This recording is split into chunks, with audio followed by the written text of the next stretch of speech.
We're going to go from the individual need to know to the principles of individual truth. Dancing fearless.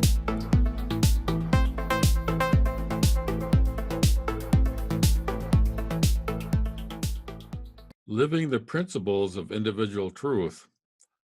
I have no illusions as to the characteristics of the present time.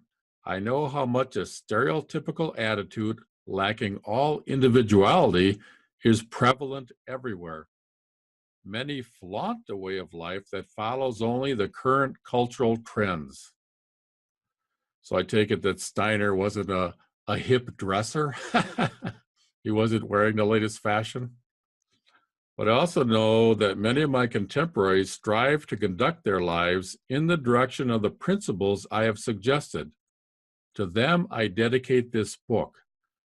It is not meant to offer the only possible way to truth, but to describe the path taken by one for whom truth is central. So now we're getting to the path of the philosophy of freedom. After this, we'll go into pure thinking in the next point, and I see these two as the path of the philosophy of freedom. One is the content of the book, which is filled with principles. The principles in the book are the principles that are derived out of truth being central. If you looked at every principle in the book, you could say truth is central in that principle. The book is a pursuit of truth, and then expressing that truth in ethical action. This section also tells who is this book for?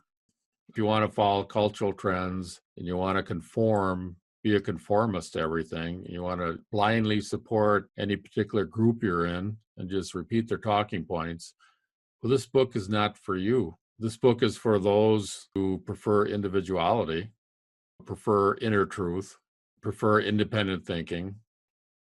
I mean, not everybody does. Whenever we look at it about being an individual, being an independent thinker, taking independent action, it always involves a lot of extra work that the conformist never has to do. So you have to be someone that values that.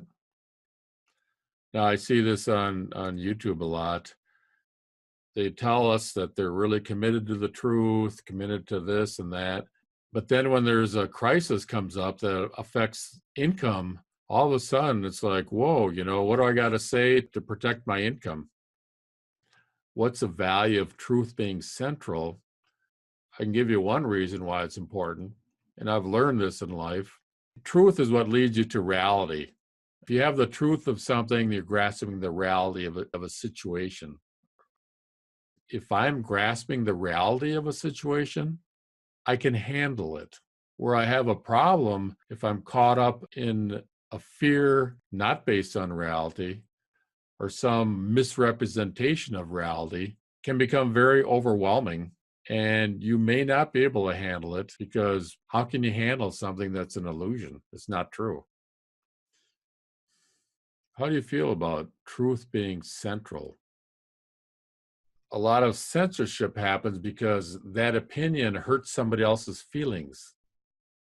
There's this whole victim mentality, so that if somebody in Ohio, if their feelings are hurt, we don't want to say thus and such or promote such and such because, we might offend that person. It creates a sense of weakness and powerlessness in the person who we perceive as needing protection from something hurting their feelings. The fact that we're so weak that we don't understand our own part in the dynamics that are going on.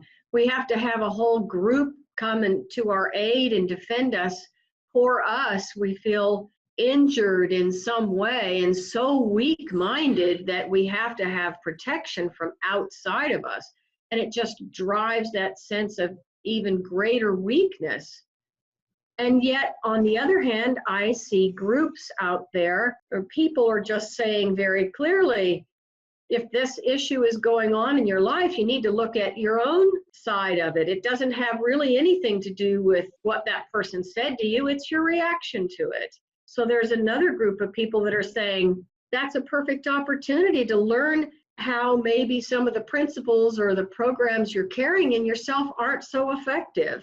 If your feelings are so easily hurt, the person who's being hurt needs to be the one to find, maybe awaken a desire in them to know something or to understand the situation more. Or they can go with the group of people that are going to pat them on the back and say, oh, poor you, you're offended. Let's completely rewrite our program so that you won't have to bump up against anything uncomfortable, because we want you to stay numb and happy and comfortable in an unhealthy kind of way. So I guess it becomes kind of an issue of, is truth central to me? So you can apply this principle, and in many different situations you can say, is truth the most important thing here for me, or is it something else? It's interesting. He says it's not meant to be the only possible way to truth. There's other ways to truth where truth isn't central. In the next section, we're going to be talking about gurus who lead you to truth. Truth's not really central. What's central is that I obey my guru, and then I will be led to truth. Or maybe doing certain exercises are central. It's kind of interesting. We've been discussing these principles within the book. Where do these principles come from that you find in the philosophy of freedom? Where they came from was Rudolf Steiner. It was his path to freedom. And these are the principles that he learned on his path to freedom. My purpose was to write a biographical account of how one human soul made the difficult ascent to freedom. I found my own way as best I could, and then later on described the route that I had taken. So these principles were developed by Rudolf Steiner on his path to freedom. You can take each principle and you can test it for yourself. That brings up another important point.